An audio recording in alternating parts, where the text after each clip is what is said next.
Bonjour à toutes, bonjour à tous. Bienvenue dans ce superbe amphithéâtre du Conseil économique, social et environnemental. On est ensemble pour 1h30 pour une session de cette nouvelle édition du Printemps de l'économie. Je suis ravi de la modérer, d'organiser cette discussion. Je remercie les organisateurs évidemment de m'avoir proposé de le faire. Je suis Olivier Lascar, journaliste à Sciences et Avenir, la recherche, où je suis rédacteur en chef du pôle digital du site web, puisque ce média, qui est historiquement un magazine papier, est devenu aussi un site web qui cartographie tous les jours l'actualité des sciences. Évidemment, on parle beaucoup de technologie, on parle de ce qui nous concerne aujourd'hui tous, c'est-à-dire le changement climatique, le réchauffement climatique, et on va voir dans cette session comment la technologie, l'innovation, la science peuvent peut-être être des solutions face à ces problèmes. Pour en discuter, eh bien, je suis avec Cédric Denis-Rémy. Bonjour. Vous êtes vice-président de l'Université PSL. À ses côtés, Marie-Luce Godino. Bonjour. Alors, vous êtes directrice générale adjointe innovation, développement durable et système d'information du groupe Bouygues. À côté de vous, bonjour Charlotte Roule. Vous êtes directrice générale de Storengy. Yves Gégourel, j'en ai perdu mes fiches. Vous êtes professeur titulaire de la chaire d'économie des matières premières du CNAM et vous êtes co-directeur du cercle Cyclope. Et enfin, nous sommes avec Alexis Collomb. Alexis, vous êtes directeur du département économie, finance, assurance, banque et FAB également au CNAM. Alors, on est dans un moment un peu particulier puisque les sciences qui sont vues comme, en tout cas qui l'ont longtemps été vues comme un instrument de progrès et d'amélioration de la vie, aujourd'hui prennent une coloration un petit peu plus trouble. Elles font peur, elles font peur. La technologie est-elle à juger à cette même aune? Est-ce que la technologie d'aujourd'hui est forcément synonyme d'amélioration? La technologie d'aujourd'hui, elle est en tout cas souvent synonyme de numérique, mais le numérique, on a l'impression que si c'est une partie de la solution, c'est aussi une partie du problème, puisqu'on voit que le numérique a une empreinte carbone d'importance. Alors, Madame Godino, le numérique, dans le groupe Bouygues, pour ce qui est de la construction des bâtiments, devient un instrument, un levier extrêmement important, puisque peut-être que jadis, on imaginait un bâtiment ex nihilo et on le faisait installer là où on a envie de le mettre, sans trop avoir de considération sur son environnement, sur son voisinage. Aujourd'hui, on travaille plus, on fait des jumeaux numériques, on imagine un petit peu, on se projette dans l'avenir sur l'ordinateur avant que de le faire en vrai, quoi. Oui, aujourd'hui, grâce au numérique, on peut construire avant de construire. Donc c'est quand même formidable d'avoir justement des outils. Alors, le jumeau numérique, tout ce qui est BIM, hein, le Building Information Modeling qu'on a en amont, qui permet vraiment de concevoir le bâtiment et d'imaginer, grâce au numérique, comment est-ce qu'il va vivre et comment est-ce qu'il va être utilisé, quelles sont les énergies dont on aura besoin, etc. Tout ça, quelle est la meilleure façon, enfin, comment est-ce qu'on peut optimiser la matière. Tout ça, on peut le faire grâce au numérique en amont, et puis en aval, après, ce sera les équipements du bâtiment qui permettront d'optimiser. Mais vraiment, en amont, voilà, la conception, aujourd'hui avec le numérique, ça permet vraiment de faire des progrès considérables. Alors, on parle d'énergie, donc très naturellement, la transition se fait vers vous, Madame Roule, directrice générale de Storengy. La problématique de Storengy, ce n'est pas l'énergie en général, c'est le gaz, et c'est la question de la façon dont on stocke le gaz. Et pas n'importe quel gaz, puisque vous êtes plutôt sur le gaz peu émetteur en CO2. Mais comment un gaz peut-il ne pas être émetteur en CO2 ? Alors, oui, tout à fait. Peut-être un mot sur Storengy, parce que je ne suis pas sûre que cette société soit connue de vous tous. C'est une filiale d'Engie qui fait du stockage souterrain de gaz. Alors aujourd'hui, ce qu'on stocke, c'est du gaz naturel, du gaz fossile en fait. Et donc l'innovation, pour nous, elle consiste à réinventer notre métier, à travailler sur le gaz pour qu'il devienne renouvelable. Alors comment on fait pour qu'il soit émetteur beaucoup moins en carbone, voire pas du tout? En fait, on change ce gaz. Donc au lieu de prendre du gaz fossile, du méthane fossile, on va travailler avec du biométhane. Je vais revenir un peu sur les différentes façons qu'on peut avoir de faire évoluer nos actifs. Je pense que c'est important parce qu'en termes d'innovation, vous avez raison de le souligner, on peut se dire qu'il y a une forme de repoussoir à l'innovation, que finalement c'est une manière de ne pas se poser la question de la transition énergétique.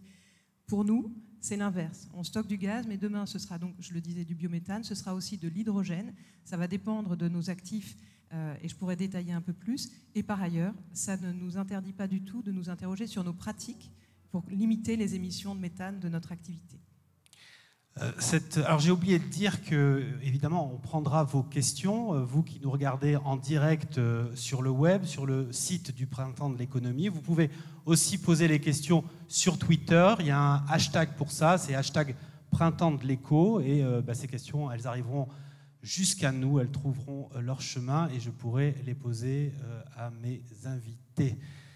Monsieur Denis Rémy, cette façon dont la technologie peut devenir un petit peu effrayante, est-ce que vous la constatez? Est-ce que vous constatez ce changement d'optique quand vous êtes avec les jeunes gens qui sont les étudiants de PSL?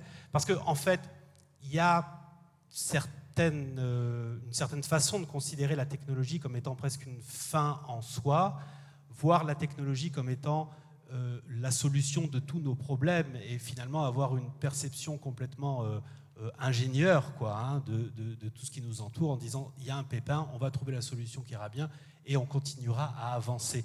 Est-ce que cette façon de voir, elle fait florès auprès des étudiants? Alors merci beaucoup pour cette question. Je pense qu'il n'y a même pas besoin d'être à l'université aujourd'hui pour s'apercevoir que les jeunes sont dans des questions d'éco-anxiété. Et s'interrogent. C'est plutôt une très bonne chose de s'interroger pour la question du climat.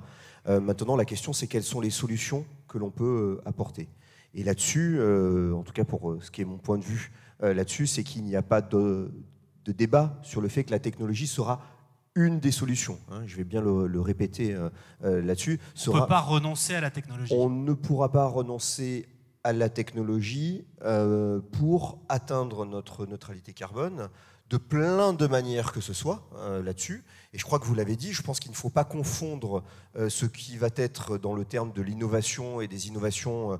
On parle aujourd'hui beaucoup de deep tech, sur des innovations technologiques, mais des innovations qui vont apporter un sens à la société. Et je pense que c'est là-dessus. Et je pense que ce qu'il ne faut pas opposer, et c'est là-dessus où il faut être prudent parce que ça peut être très, très, très mince, c'est d'un côté la science et les recherches qui sont faites avec un certain nombre de découvertes, et après comment on veut appliquer et mettre en chose, à utiliser cette technologie au service de l'homme. Et donc aujourd'hui, on aura besoin, de manière indispensable, il est important de le répéter, de la technologie. Alors je vais rappeler peut-être un exemple, un épisode que l'on a envie d'enfouir très loin dans nos souvenirs, qui est pour certains, en tout cas pour beaucoup d'entre nous, qui est cet épisode du confinement. Vous vous souvenez, on nous a enfermés, on est restés chez nous pour probablement des très bonnes raisons à sa santé, mais ça a réduit nos émissions carbone d'environ 6 à 7% là-dessus. Donc on le voit bien, les comportements sont indispensables, nos comportements sont indispensables, mais on ne pourra pas faire non plus sans la technologie. On aura besoin d'accompagner au niveau de la technologie. Oui, parce que vivre confiné pour être plus vertueux, c'est une perspective qui ne va pas réenchanter le monde. Quand on fait un choix technologique, Monsieur Gégourel, vous qui êtes spécialiste des matières premières, se pose la question de la brique élémentaire. Avec quoi on va faire tourner ces nouvelles technologies? Est-ce que cette prise en considération de l'amont, elle est bien faite aujourd'hui par nos ingénieurs? Alors écoutez, lorsque l'on parle de lutter contre le réchauffement climatique, on parle évidemment de transition énergétique, et j'aimerais juste vous donner ce que sont les 4 piliers, à mon sens, de cette transition énergétique. C'est d'abord l'électrification des transports, l'électromobilité, c'est évidemment la promotion des énergies renouvelables et bas carbone, j'insiste à dessein sur le terme de bas carbone, c'est le transport de l'électricité, et puis c'est ce qu'on a évoqué autour de l'éco-conception, de la sobriété, qui n'est pas uniquement une sobriété énergétique, mais bien une sobriété matière. Et à tous ces niveaux, vous avez raison, l'innovation doit être présente. Si on développe le propos sur l'électrification des transports, ce sont les batteries lithium-ion, et puis peut-être demain sodium-ion, ainsi de suite. Donc il y a énormément d'efforts fournis là-dessus. Sur l'éco-conception, c'est la même chose. Donc l'aspect technologique est absolument majeur. L'innovation sociétale aussi est importante. Et la question que vous posez, nous avons un thésard là-dessus. C'est-à-dire qu'effectivement, lorsque l'on fait de l'innovation technologique, une des grandes questions, prenons encore une fois les batteries lithium-ion, c'est est-ce qu'on a intégré fondamentalement la contrainte ressource, la contrainte matière première dans nos réflexions. Je ne suis pas sûr, il y a 20 ans ou 30 ans, mais évidemment que cette préoccupation est de plus en plus présente. Parce qu'il y a quand même une forme de contre-exemple avec la voiture électrique en Europe. Le lithium, tous les matériaux, tous les minéraux qui sont nécessaires à sa conception, on n'en est pas très prolixe. Alors, si on rentre dans le vif du sujet, aujourd'hui, ce sont donc des batteries lithium-ion. C'est une technologie majoritaire dite NMC, donc nickel, manganèse, cobalt. Et vous avez dans les cathodes, effectivement, du nickel, du cobalt, et puis vous avez le graphite dans les anodes. Et on a de grands besoins, c'est-à-dire que le lithium qui sert pour l'électrolyse, ça demande pour être multiplié par 40, donc imaginez. Et il y a la problématique de la disponibilité géologique. Sur le lithium, on n'a pas trop d'inquiétude. Sur le nickel, ça peut être différent. On a aussi une problématique de transformation de la matière, parce que ce n'est pas uniquement de la ressource minérale. Du nickel de qualité batterie, c'est finalement très en aval de la chaîne. Et puis, il y a la question de la disponibilité aussi géopolitique ou la disponibilité économique. Et lorsque vous parlez des véhicules électriques, effectivement, l'innovation était plutôt du côté de la Chine. Et aujourd'hui, on se pose évidemment de grandes questions autour de va-t-on réussir cette transition énergétique. On a vu d'ailleurs une sorte d'évolution de la position allemande, vous savez, sur l'interdiction du moteur thermique à 2035, en disant, finalement, on va peut-être mettre les e-fuels dans cette problématique-là, parce qu'il y a aussi des logiques de part de marché, des logiques économiques. Monsieur Collomb, toutes ces innovations, tous ces développements, il faut les financer. Est-ce que l'époque est à un engouement pour débloquer des fonds importants pour ce type de solutions un peu éthiques, un peu vertueuses? Alors, je pense que là-dessus, le jury est encore ouvert. Moi, il y a deux commentaires que je voudrais faire pour commencer là-dessus. Un, c'est quand vous regardez en fait l'efficience de ce qu'on appelle le capital risque, c'est-à-dire tout le capital qui arrive très tôt sur des innovations, qui soit du capital qui vienne de fonds privés, qui soit du capital qui vienne de l'État, BPI ou autres en France, et puis la BEI au niveau européen, et d'autres institutions internationales, et puis aussi, bien entendu, qu'il soit du capital qui vienne des grandes entreprises, puisque les grandes entreprises, et je pense que nos intervenantes ici présentes ne me contrediront pas sur le fait que ce soit, je crois, Bouygues ou Engie ou d'autres, font beaucoup d'investissements sur ces nouvelles innovations. Et en fait, moi, ce que je trouve assez intéressant, c'est de se poser la question de savoir si, par exemple, est-ce que vous avez eu des vagues de capital risque et alors, quand on regarde surtout depuis les années 70, qui se sont complètement plantés sur de nouvelles technologies. Autrement dit, quand vous voyez une tendance de capital risque sur une vague technologique, sur une nouvelle innovation, etc., est-ce que ça se concrétise en innovation utile, etc. Et pour le réchauffement climatique, pour tout ce qu'on appelle en anglais le green venture capital, etc., je pense que ça sera très intéressant. Vous avez de voir ce qui se passe. Il y a des vents contraires, il y a des positions très contraires. Vous avez sur la finance verte en particulier, vous avez des économistes, je ne donnerai pas de nom, mais qui vous démontent la finance verte, excusez l'expression, avec beaucoup de vigueur. C'est-à-dire sur quel argument pour essayer d'être concret? Sur des arguments soit de manque d'efficacité, soit de position, de communication, mais qui ne sont pas vraiment convaincus. Et moi, je suis beaucoup plus modéré là-dessus. Et je pense, et je crois que Zénon, comme think tank, a en particulier quelques experts sur la question. Moi, pas plus tard qu'il y a quelques jours, je parlais à un expert du nucléaire français. Vous savez, on a beaucoup parlé on parle beaucoup des perspectives de fusion nucléaire. Je ne suis pas du tout un expert là-dessus. Il y a une très belle couverture de Sciences et Avenir là-dessus. Et absolument, voilà, absolument. Mais ce que je trouve assez intéressant, c'est de regarder les flux et l'évolution des flux et des investissements internationaux là-dessus.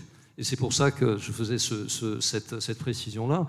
Aujourd'hui, vous avez littéralement des milliards de fonds, bien entendu, publics. En France, on a ITER, etc., qui existe depuis un certain nombre d'années, avec un programme énorme. Je ne suis pas du tout un spécialiste, mais je constate juste du point de vue financier les flux qui ont été alloués là-dessus.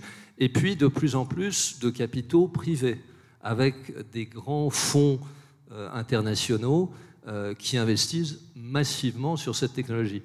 Et c'est assez intéressant de voir les débats d'experts entre certains experts qui pensent que de toute manière, je crois que c'était la blague, c'était de dire les physiciens, il y en a peut-être ici, ou de formation en tout cas, vous diront que pendant chaque année, on disait que c'est une technologie qui va marcher dans 30 ans, etc. Voilà.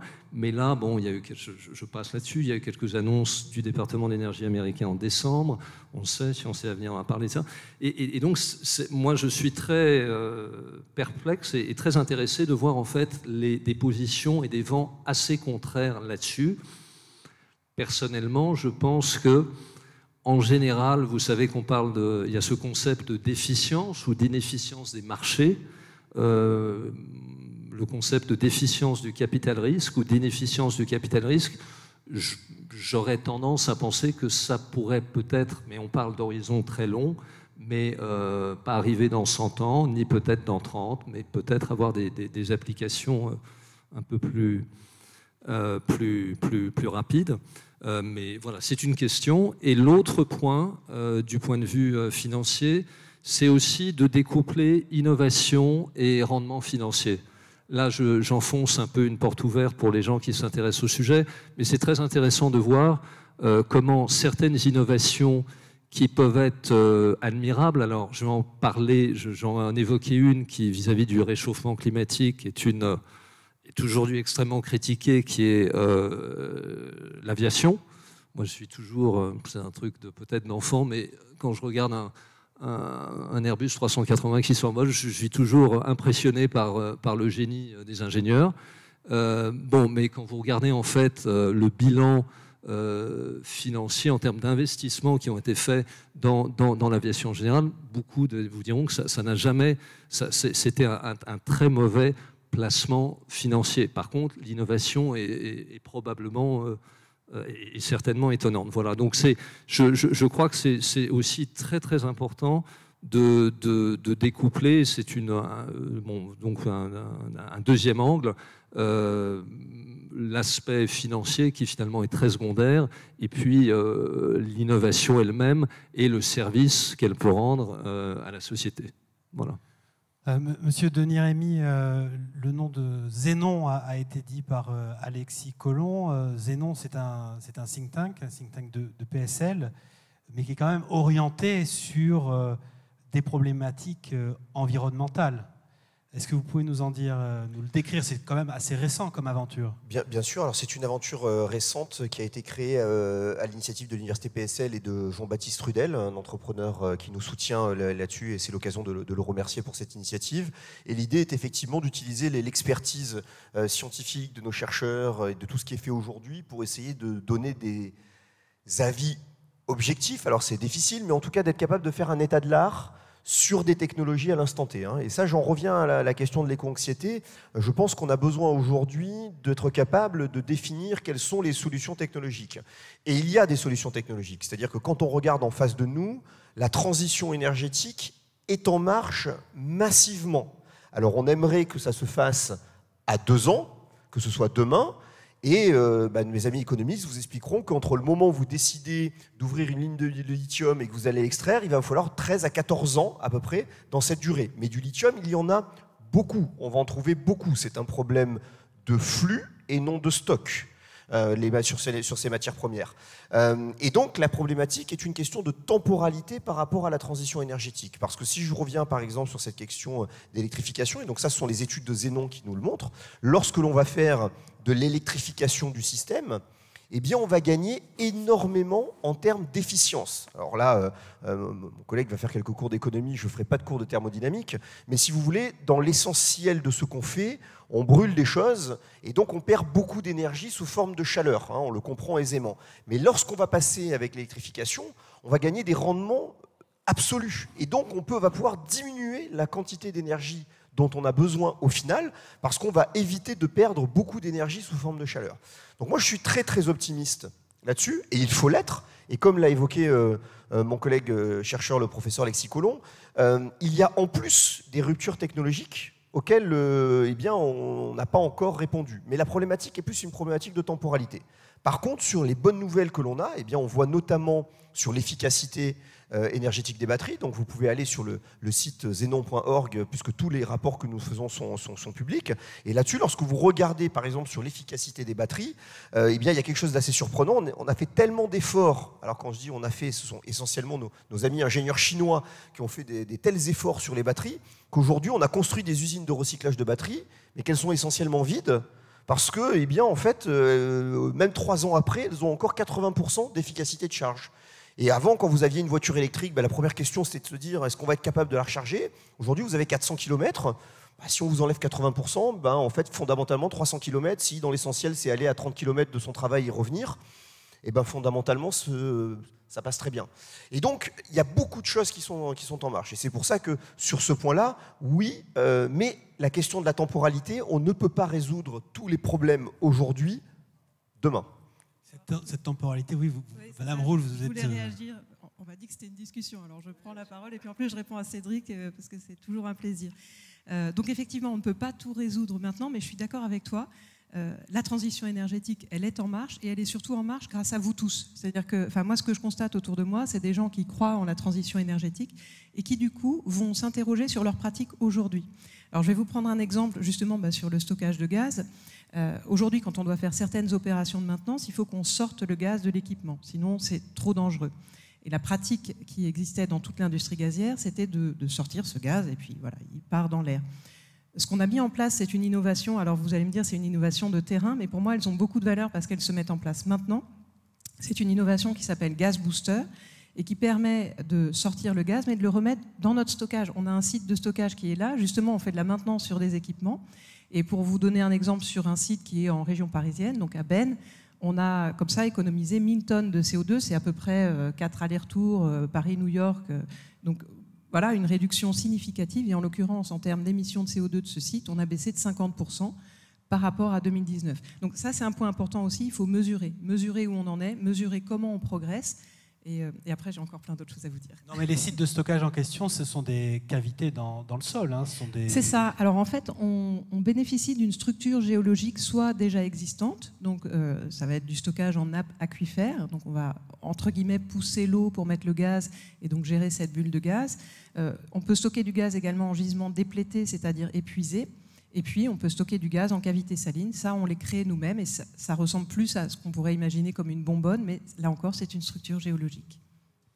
Madame Godino, ces exemples très concrets, ça m'évoque on s'est parlé au téléphone, évidemment, avant cette table ronde, et puis vous me parliez d'un certain immeuble à Grenoble qui était un petit peu un condensé de bonnes solutions. Oui, parce que finalement, quand on fait, et on l'a dit, il y a des solutions qui existent, on peut en trouver. Donc ça, c'est quand même une bonne nouvelle. Je ne dis pas que toutes les solutions sont devant nous, mais il y a quand même, en réfléchissant en amont, on a capacité à se dire, tiens, on peut faire des choses qui sont formidables. Et ça, c'est hyper important. Et donc oui, dans un bâtiment, bien sûr, on peut travailler, une fois que le bâtiment existe, à essayer d'optimiser telle ou telle chose. Mais le plus important, et là où ça marche le mieux, c'est d'y penser dès le début, dès la conception. Et donc c'est pour ça qu'il y a des réflexions souvent très en amont sur des concepts building ou des choses comme ça, pour se dire qu'est-ce que je peux faire, quel type d'innovation je peux mettre en œuvre, quelles sont celles qui sont acceptables. Alors acceptables, ça peut être des innovations acceptables économiquement, parce que les bâtiments, il faut bien qu'il y ait des clients qui les achètent, donc il y a une question économique. Acceptables socialement aussi. Et donc effectivement, il y a quelques années, on avait lancé en R&D, donc ça fait déjà une dizaine d'années, hein, un bâtiment qui aujourd'hui a fait l'objet d'une implémentation, donc qui existe à Grenoble, un bâtiment qui s'appelle ABC, où on avait réfléchi aux innovations qui permettaient au départ, l'idée c'était de dire est-ce que je pourrais faire un bâtiment justement qui est autonome, mais autonome non seulement en énergie, mais également en eau, et puis qui traite la question des déchets. Et est-ce que finalement, entre eau, énergie et déchets, il ne faut peut-être pas les traiter indépendamment, mais finalement tout ça, ça va ensemble. Et donc il y a vraiment cette réflexion amont qui était intéressante, et qui était intéressante parce qu'elle associait à la fois le fait de dire comment je vais concevoir tout ça, mais aussi comment les habitants, c'est un immeuble de logement, hein, donc c'est un petit immeuble de logement, c'est une 60aine de logements, donc c'est pas énorme. Et ben comment est-ce que ces habitants vont vivre et est-ce qu'ils sont capables d'accepter les innovations qui sont proposées? Et donc, il y a beaucoup d'innovations qui ont été imaginées pour ce bâtiment, évidemment des innovations autour de l'énergie, l'énergie, c'est-à-dire comment est-ce que je vais pouvoir produire. Capteurs solaires, tout ce qu'on peut produire, imaginer, ou il y a des choses un petit peu Alors, par folles. exemple, il y a une ferme solaire sur le Soie. Cette ferme solaire, elle est telle qu'elle permet aussi de capter l'eau de pluie. Elle fait en même temps entonnoir pour pouvoir récupérer l'eau de pluie. Il y avait au départ des éoliennes qui étaient également prévues sur le toit. Il y a eu un travail sur les types de matériaux, parce que les types de matériaux, c'est important. Si vous avez un bâtiment qui a une grosse inertie thermique, c'est pas la même chose que vous avez un bâtiment qui est très réactif, et donc vous n'aurez pas la même nécessité de climatisation, de chauffage. Donc il y avait ça. Et puis sur l'eau, il y avait est-ce que je peux réutiliser l'eau, donc capter l'eau de pluie, est-ce que je peux la réutiliser, dans quel cas je peux l'utiliser, est-ce que je peux la chauffer, réutiliser la chaleur des eaux grises pour justement chauffer le bâtiment. Donc tout ça, ça a été réfléchi. Donc il y a des innovations qui ont été mises en place dans ce bâtiment. Donc finalement, entre l'idée initiale qui était je veux un bâtiment complètement autonome et j'implémente un vrai bâtiment de logement à Grenoble pour 60 logements, eh ben, on est à un bâtiment qui utilise 3 fois moins d'eau, qui est 70% autonome en énergie, et dans lesquels les habitants sont actifs par rapport à ça. Et pour donner un exemple de l'acceptation sociale, et je pense que c'est très important de dire est-ce que les innovations sont acceptées par les habitants, on avait fait des groupes de travail avec les futurs habitants pour savoir est-ce qu'ils étaient d'accord pour piloter leur énergie, est-ce qu'ils étaient d'accord pour trier leurs déchets, jusqu'à quel point ils étaient d'accord pour trier leurs déchets, et sur l'eau, qu'est-ce qui était faisable? Est-ce que les douches à recyclage d'eau, est-ce que ça, ils l'accepteraient? Est-ce qu'ils accepteraient de partager, par exemple, des chambres d'amis? Est-ce que c'est possible de partager? Donc ça, c'est une forme de sobriété, hein, puisque la chambre d'amis, vous n'en avez pas besoin tout le temps. Normalement, c'est le principe. Donc est-ce qu'il y avait la capacité à partager? Et sur l'eau, est-ce qu'ils avaient capacité à partager une buanderie? Alors, assez étonnamment, la chambre d'amis partagée, ça oui. Donc ça, c'était bien. Le tri des déchets, ça oui. Mais alors la buanderie partagée, ça non. On ne lavait pas son linge sale avec ses voisins. Mais c'est assez étonnant. Parce que c'est vrai que dans certains pays, hein, vous allez en Suisse, la buanderie partagée, il n'y a aucun problème. Donc la question des innovations qui sont acceptables, c'est aussi localement que ça se voit. Et la question de la concertation au départ, elle est extrêmement importante. L'innovation, c'est non seulement des solutions technologiques, c'est des innovations de matériaux, des innovations numériques, mais c'est aussi des innovations qui sont acceptables par les gens qui les utilisent. Et ça, c'est très important de ne pas oublier cet aspect humain dans l'innovation si on veut que ça fonctionne. Après tout, c'est pour les gens, hein. Monsieur Gégourel, on a parlé de matières premières, là. Vous avez une réaction, je sens que vous avez une réaction à ce qui vient d'être dit. Oui, je trouve ça effectivement très pertinent de coupler innovation technologique et évolution ou révolution comportementale.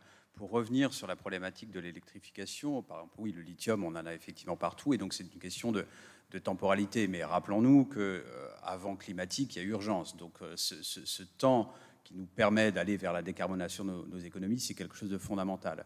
Alors, vous voyez, il y a la problématique de la batterie, mais il y a la problématique du cuivre. Et ce n'est pas du tout la même chose. Le lithium, c'est finalement une ressource minérale assez jeune, alors que le cuivre, ça fait très longtemps. Le cuivre, ça fait un bail qu'on l'utilise et on a l'impression qu'il n'y en a plus. Hein.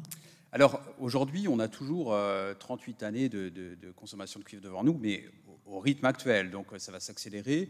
Et l'Agence internationale de l'énergie nous dit que simplement pour l'usage électrique, la consommation de cuivre va être multipliée par 2,6. Donc là, on a un vrai problème par rapport à ça. Et c'est là où, finalement, l'innovation doit se coupler à l'évolution comportementale. Je cite toujours l'exemple de Joe Biden qui inaugure une chaîne de montage d'un SUV électrique de 3 tonnes.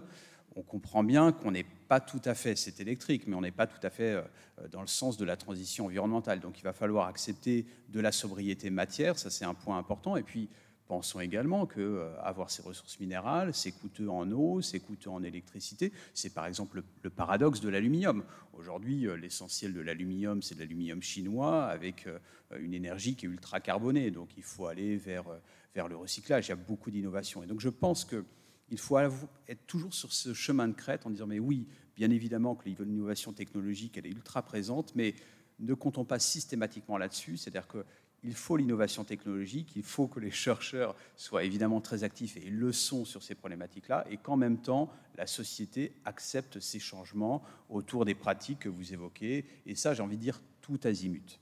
Alors, ce que vous dites là, c'est en résonance avec certaines questions de la salle, puisqu'il y a des questions qui arrivent sur Internet. C'est pour ça que j'ai mon portable à la main, hein. C'est pour recevoir les questions qui viennent du web.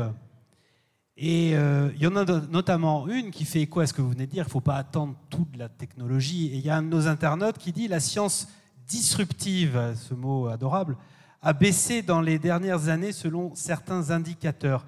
Est-ce qu'il faut compter sur des grandes innovations qui vont nous sauver ? Parce qu'on est un peu étonné quand même, on a entendu parler de paille. Est-ce qu'on revient à la paille, au bois L'innovation waouh, elle est où? Mais il y a les deux. Et aujourd'hui, il y aura des innovations dans le futur et la science nous trouvera encore des choses formidables, mais il y a aussi beaucoup de choses qui existent déjà et qu'on peut mettre en place. Donc voilà, faut pas tout attendre de demain. Il y a des études qui disent que la moitié de ce dont on a besoin comme innovation, elles sont déjà là. Donc mettons-les en œuvre déjà. Et c'est vrai que vous le disiez, la question c'est la juste technologie au bon moment et comment est-ce que je fais pour être le plus pertinent, le plus efficace, utiliser la bonne matière en matière de bâtiment. Effectivement, quelle est la bonne matière? Alors c'est vrai qu'on voit aujourd'hui le béton qui est un des matériaux les plus utilisés pour la partie bâtimentaire. Et qui est très polluant. Alors, il émet beaucoup. Alors, il a deux caractéristiques. D'abord, il consomme du sable, notamment, et de l'eau. Ça, la première chose. Et d'autre part, il est très émissif en matière de carbone, parce que le béton, pour fabriquer le béton, il y a un composant à l'intérieur qu'on appelle le clinker. Et ce composant, pour le fabriquer, il faut d'abord chauffer très fort. Et donc chauffer, ça nécessite de l'énergie. Alors on pourrait dire on passe à de l'énergie verte, mais bon, tout le monde va vouloir de l'énergie, donc il faut essayer de trouver le moyen d'en consommer le moins quand même. Et puis la deuxième chose, c'est qu'ensuite il y a une réaction chimique qui se passe, qui dégage du CO2. Et là, contre la chimie, on ne peut pas faire grand-chose. Donc oui, il faut trouver les bons matériaux au bon moment. C'est pas, il n'y a plus de béton et puis tout à coup on passe tout au bois. Non, c'est quel matériau pour quel usage. Et donc aujourd'hui, c'est vrai qu'on voit, alors le bois a pris de l'importance. Aujourd'hui, en matière d'isolation, on voit arriver effectivement la paille qui revient. Alors elle avait eu mauvaise presse pendant longtemps, parce que la paille, tout le monde a lu les Trois Petits Cochons, donc la paille, ça donne pas... oui, c'est le problème de la paille et du bois d'ailleurs aussi, mais bon. Donc il y a eu vraiment ce sujet-là, mais elle revient parce qu'elle a des qualités.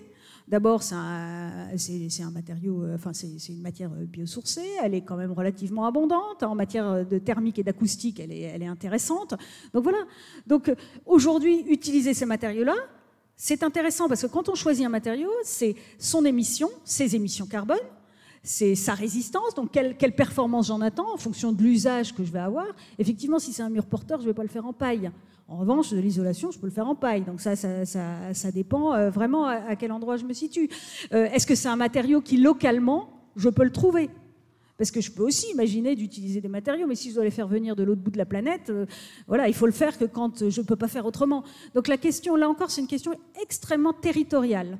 C'est-à-dire, quel matériau, fonction de ce que je vais trouver autour de moi. Et puis, est-ce que ça peut être des matériaux issus du réemploi? Enfin bon, il y a toute cette question-là. Donc aujourd'hui, c'est vrai qu'on est passé d'une réflexion un peu binaire, peut-être à un moment qui était, je fais un bâtiment, je vais mettre du béton, c'est facile, à, quel matériau, à quel endroit, en fonction de mon écosystème territorial. Et on peut trouver des solutions qui sont aujourd'hui extrêmement performantes. L'hydrogène, est-ce que c'est disruptif, l'hydrogène? Alors l'hydrogène, ça fait très longtemps qu'on en parle. Et oui, c'est disruptif d'une certaine manière, mais ça n'interdit pas de travailler dès maintenant. Donc, je vais revenir juste sur le biométhane, qui est un autre gaz renouvelable que j'évoquais. Ça, c'est quelque chose qu'on fait dès aujourd'hui, quelque chose qui se développe et typiquement qui est dans cette logique de territoire. Donc, je l'indiquais, sur certains de nos stockages, on en accueille déjà du biométhane, mais de plus en plus de biométhane. Et c'est un gaz qui est 10 fois moins chargé en carbone que le gaz fossile. Peut-être que ça vaut le coup de réexpliquer ce que c'est que le biométhane quand même. Alors, le biométhane, il y a différents types de biométhane, mais en gros, si on parle de biométhane de première génération, imaginez des déchets agricoles et une forme, pour le dire très simplement, de compost. Donc c'est un peu ça la logique. On va récupérer le gaz qui va s'en dégager et qui est du gaz qui de toute façon se serait produit. Simplement, là, on va le réinjecter dans le réseau ou pour des usages locaux de chauffage. Il y a beaucoup de projets aujourd'hui qui sont développés comme ça et qui, du coup, effectivement, ont une très bonne appropriation par les territoires parce qu'ils sont conçus en concertation avec les habitants. Et donc, il y a aujourd'hui un petit peu moins de 550 sites de production de biométhane en France, mais c'est vraiment appelé à se développer. L'Europe pousse également ça dans Repower EU. Donc, on a un potentiel de biométhane qui est important. Sur l'hydrogène, là, on est sur quelque chose de plus, alors sinon disruptif, je dirais de plus moyen-long terme. Parce que je vous interromps une seconde, c'est une question qui nous vient de la salle oui. Sur l'hydrogène qui nous dit, je vais la lire, on parle beaucoup de l'hydrogène comme une énergie complémentaire à l'électrique. Les processus de production de l'hydrogène demandent énormément d'énergie de gaz naturel. C'est autant polluant qu'une énergie fossile classique. Les technologies fondées sur l'hydrogène sont-elles réellement prometteuses? C'est vrai, quelquefois, il y a des engouements oui. qui retombent comme des soufflets au fromage. Est-ce que l'hydrogène risque d'en être un? Je ne vais pas faire toutes les palettes de couleurs de l'hydrogène, mais effectivement, chez Engie au sens large, ce que l'on pousse, c'est l'hydrogène vert au premier chef, c'est-à-dire un hydrogène qui est produit à partir d'électricité renouvelable. Et pourquoi c'est un bon complément à l'électricité? Alors en fait, je dirais que c'est un bon complément au système énergétique. On a beaucoup parlé, vous parlez beaucoup d'électrification et vous avez raison, la transition énergétique passe par là. Pour autant, il faut pouvoir aussi utiliser le vecteur gaz, la molécule, en complément de l'électron. Et donc l'hydrogène, il va finalement vous servir. Donc s'il est produit, je dirais, de façon vertueuse, en tout cas verte, alors on parle aussi parfois d'hydrogène bleu, où là on va capturer le dioxyde de carbone. Donc nous, notre approche, elle est plutôt sur l'hydrogène vert, de nouveau produit à partir d'électricité renouvelable. Derrière, vous pouvez l'utiliser dans des processus industriels pour les décarboner, parce que certains ne sauront pas se passer de gaz. Et donc l'idée, c'est de sortir le gaz fossile pour y mettre un gaz qui est beaucoup plus respectueux de l'environnement. Vous pouvez l'utiliser en mobilité. Alors ça, c'est justement un débat qu'on a eu à Zénon. Donc, comment on dit, je ne sais pas si ça se traduit bien en français, mais le jury est encore en train de délibérer, on va dire ça comme ça. Mais en tout cas, sur de très gros usages de mobilité, de la mobilité très lourde, donc routière peut-être, mais c'est surtout des mobilités beaucoup plus lourdes. On va travailler sur l'hydrogène et des dérivés d'hydrogène. Et ça, c'est déjà en train de se faire. Hein. Et puis, ça peut servir effectivement pour l'électricité, parce qu'après, vous pouvez utiliser l'hydrogène dans des centrales pour produire de l'électricité. Donc, c'est un bon complément, et c'est en train d'arriver. Nous, on a un pilote alors, sur du stockage, hein, puisque c'est notre métier à Storengy, d'hydrogène, mais il est en place aujourd'hui. Donc, on commence à injecter de l'hydrogène, à vérifier comment ça se passe dans la cavité, en l'occurrence saline, puisque c'est là-dedans qu'on va stocker, voilà, pour cycler, injecter, soutirer, etc. Et puis, l'idée, c'est d'aller un peu plus loin et de voir un peu ce qu'on pourra produire, avec à terme, toujours sur ce pilote, hein, une production qui pourrait alimenter par jour, enfin c'est 16 bus à hydrogène pour donner un ordre d'idée. Je peux vous donner des unités, mais finalement c'est pas toujours très parlant. Non, c'est mieux de raisonner en bus ou en piscine olympique en général. Monsieur Collomb, cette aspiration à une science disruptive, ou en tout cas, je crois que vous avez utilisé l'expression, il faut faire confiance au génie humain, quoi, quelque part. Il faut rester dans l'espérance quand même que la solution pourra venir des labos. Moi, je pense que c'est une question très vaste. Moi, j'ai pas de ce que j'appelle le syndrome Frankenstein, où on a toujours, bien entendu, cette peur. Je pense que vous prenez n'importe quelle innovation, elle va avoir à un moment donné des externalités négatives.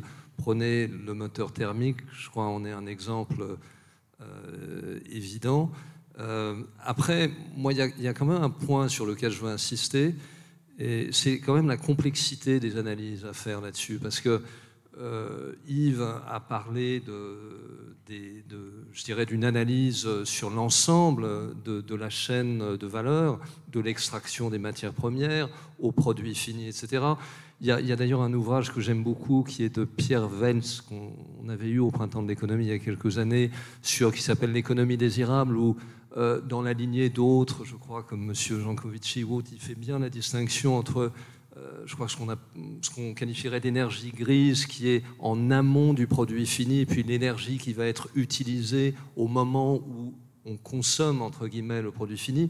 Par exemple, il y a des exemples, alors je n'ai jamais regardé de près ces analyses, mais sur Netflix ou autre, où on vous dit que quand vous regardez une vidéo sur Netflix qui, à ma connaissance, mais je parle sous le contrôle de Marinus, je dirais, ce produit numérique est extrêmement coûteux et vous avez un rapport de 1 à 2000, entre 2000 en amont si vous intégrez tous les coûts de production, etc. Et puis l'énergie qui est utilisée à visionner finalement cette vidéo. Donc je crois qu'il y a énormément d'exemples comme ça dans notre vie actuelle. Et donc, je crois que c'était aussi un peu, c'est la même chose pour les énergies alternatives. Pour moi, ça fait déjà des années où, enfin, vous avez évoqué la voiture électrique. Donc faire des analyses vraiment intégrées sur l'impact total et en prenant, comme l'évoquait Cédric, aussi des temps longs et les bonnes temporalités, c'est très complexe. Et moi, personnellement, je pense qu'il faut beaucoup d'humilité quand on traite ces sujets. Alors après, ce que je trouve intéressant, c'est, je dirais, et ça c'est peut-être, je me permets, parce que je serais curieux d'avoir les ressentis des participants, je dirais, il y a eu un moment, enfin, on croyait beaucoup à l'innovation, et puis il y a eu bien entendu l'accent, vous l'avez évoqué, sur les sobriétés. Le printemps d'ailleurs l'a traité, sobriété des comportements, etc. Et ce qui fait que des grands groupes aujourd'hui parlent de low-tech. Je crois que l'un des experts français sur ce sujet est Philippe Boué, qui a écrit un très bon ouvrage en 2014, etc. Mais moi, quand on cherche une position, enfin, je ne sais pas si ça a du sens de parler de position d'équilibre, mais vous voyez, je veux pas, enfin, moi, j'affirme sans complexe que je crois quand même au génie humain, je crois aux valeurs des innovations, et il y a bien entendu, c'est essentiel, et on a beaucoup parlé de décroissance, de sobriété. Je ne veux pas du tout que mes propos soient interprétés comme évacuant ce besoin, bien au contraire.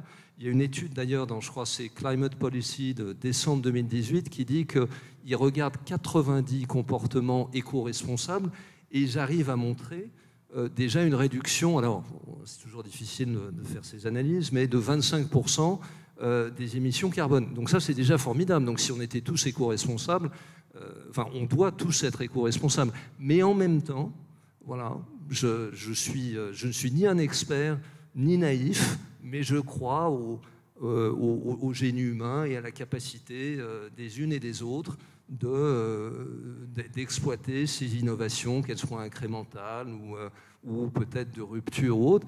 Et je pense que, je ne sais pas ce qu'en pensent les autres intervenants, mais Cédric, par exemple, avec Zénon, c'est un peu aussi la démarche générale, quoi. Enfin, je veux dire, pour résumer, je dirais, il ne faut pas non plus avoir peur d'innover, quoi. Voilà. Madame Godinot. Non, il ne faut pas avoir peur d'innover, ça c'est sûr, et je suis tout à fait d'accord, je crois aussi beaucoup au génie humain. Après, je n'oppose pas sobriété et technologie, la question de la sobriété, c'est de dire finalement, comment est-ce que je fais pour utiliser juste ce dont j'ai besoin. C'est pas de dire je veux pas, mais parfois, en réfléchissant un peu différemment, on peut ne pas utiliser de technologie là où on aurait pu penser qu'on en avait besoin. Donc voilà, je pense que c'est ça. Là, on aime bien les concept building, décidément, puisque là, je vais vous en parler d'un autre qui s'appelle archi-sobre. Alors, dans le mot sobre, il y a sobriété. La question, c'est pas de dire les gens vont vivre comme à la préhistoire dans le bâtiment. Pas du tout. La question, c'est de se dire comment est-ce que je fais pour réfléchir en amont sur ce que je disais tout à l'heure, le type de matériaux, l'inertie, la façon dont le bâtiment est orienté, la façon dont il est implanté dans la ville par rapport aux différents réseaux, etc., pour essayer de, finalement, d'avoir moins besoin ensuite de soit de chauffage, soit de climatisation. Voilà. C'est pas de revenir en arrière, c'est de dire, de temps en temps, eh ben, on peut peut-être être efficace, pertinent, intelligent, et donc être sobre, et low-tech, ça va dans cette direction-là. Low-tech, c'est pas de dire je prends rien, c'est de dire finalement, utilisons la technologie quand on en a besoin, mais dans un certain nombre de cas, on n'en a pas besoin parce qu'en réfléchissant inertie du bâtiment, en réfléchissant type de matériaux, en réfléchissant implantation, en réfléchissant comportement, eh ben, on peut limiter. Pourquoi c'est intéressant de limiter ? Et tout le monde l'a dit, les scénarios passeront par un besoin en énergie extrêmement important. Extrêmement important. Et donc, il n'y en aura peut-être pas pour tout le monde. Donc, autant réserver les usages de l'énergie là où on ne pourra pas faire autrement. Et dans un certain nombre de cas, l'intelligence et le génie humain qu'on a nous permettent de faire différemment. Et donc là, dans certains bâtiments, c'est vrai que si on réfléchit en amont, si on se dit de quoi je vais avoir besoin, jumeaux numériques, j'en parlais tout à l'heure, énergie renouvelable, qu'est-ce que je peux mettre comme production d'énergie, comme stockage d'énergie, quel type d'enveloppe de bâtiment. Par exemple, là, je vais vous donner un autre exemple à Grenoble. Ça a l'air bien, Grenoble. Décidément, Grenoble, il est bien. Il y a un bâtiment, c'est le siège de la direction d'innovation de Schneider Electric. Voilà. Donc voilà, ça c'est Bouygues Immobilier qui l'avait fait, un bâtiment qui s'appelle Intensity. Et bien là, typiquement, ils ont réussi à avoir un besoin en énergie de 37 kWh par mètre carré par an, là où en Europe, la moyenne, c'est 330. Et pourtant, il y a de la technologie à l'intérieur, mais il n'y a pas que de la technologie, il y a aussi de la réflexion pour se dire, voilà, comment est-ce que je vais faire pour piloter le bâtiment ? C'est un bâtiment de bureau, hein, donc c'est un bâtiment tertiaire, c'est de dire, tiens, finalement, quand les gens ne sont pas là, peut-être que j'ai pas besoin d'éclairer, j'ai peut-être besoin de moins chauffer, comment est-ce qu'il est orienté, quel type, le béton, il a une certaine inertie thermique, je vais le mettre à un certain endroit pour justement avoir besoin de moins de chauffage. Donc voilà, on a quand même des solutions, et là où on est sur low-tech et on est sur le génie, c'est de dire, et sur la sobriété, c'est de dire ne dépensons pas inutilement de la technologie, on va avoir besoin de toute l'énergie disponible parce qu'il y a énormément de sujets qui vont en nécessiter, et là où on peut réfléchir différemment, soyons intelligents et mettons en œuvre des solutions qui nous permettent de consommer moins, d'être sobre. On n'est pas sur de la décroissance, justement, on est bien sur de la sobriété, la juste technologie quand j'en ai besoin. Monsieur Gigourel. Oui, pour rebondir sur ce que disait Alexis, c'est-à-dire que dans cette complexité du problème, lorsque l'on parle des besoins, il faut aussi, je crois, avoir une logique internationale, parce que les besoins qui seront exprimés ne seront pas du tout les mêmes. Vous avez aujourd'hui, dans le rapport, par exemple, aux énergies fossiles, un certain nombre de pays africains qui... Nous, nos émissions carbone, finalement, sont très faibles. On a un taux d'électrification. Ça, je suis très surpris que sur la problématique de la dynamique des pays africains, on n'en parle pas plus. C'est un taux d'électrification qui est faible, donc il y a une progression à faire. Alors, bien évidemment, le potentiel des énergies renouvelables est considérable, mais il y a aussi du gaz naturel qui a été découvert. Donc, il y a vraiment cette complexité. Pour reparler de ce gaz... on a une lecture finalement assez européenne par rapport à ça, même si on a nos propres contradictions, puisque aujourd'hui on importe massivement du GNL américain, c'est-à-dire finalement du gaz de schiste dont on n'a pas voulu sur notre territoire. Mais pour revenir sur le positionnement du gaz dans la transition environnementale, soit on part de zéro et puis on dit c'est vraiment des émissions de CO2 et donc on a un problème par rapport à ça, soit comme l'ont fait par exemple les Américains, on dit mais alors en fait le problème, l'urgence climatique, c'est le charbon. Et donc, on va faire du coal-to-gas switching, c'est-à-dire que le gaz, ça va être ce fast-track, on parlait de temporalité, ça va être ce fast-track de la transition environnementale. Aujourd'hui, la problématique mondiale autour de la génération électrique, ça reste le charbon, et on a des centrales à charbon, par exemple, en Asie, qui ont un âge finalement assez jeune. Donc, toute cette histoire de conversion. Prenez un autre exemple qui est la Chine. La Chine, sur son aluminium, c'est donc de l'aluminium ultracarboné. On était à 60% en génération carbone, on est passé à 60%. Mais on subit dans cette transition environnementale le réchauffement climatique, parce que l'hydroélectrique qui est absolument nécessaire, et c'était le berceau de l'aluminium européen et nord-américain, l'hydroélectricité a été finalement assez peu abondante dans la province du Yunnan et donc a ralenti elle-même le processus de transition environnementale. Donc je pense que, vous voyez, dans le débat que nous avons, il faut un débat national. Je crois que l'énergie sera de plus en plus territorialisée.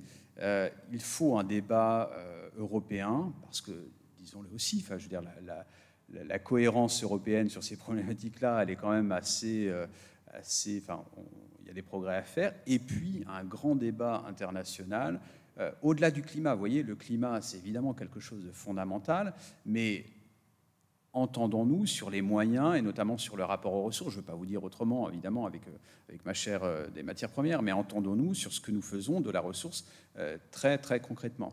Dernier point sur cette logique de cohérence. Voilà, on parlait de conscience environnementale. Je pense qu'il faut de la cohérence environnementale.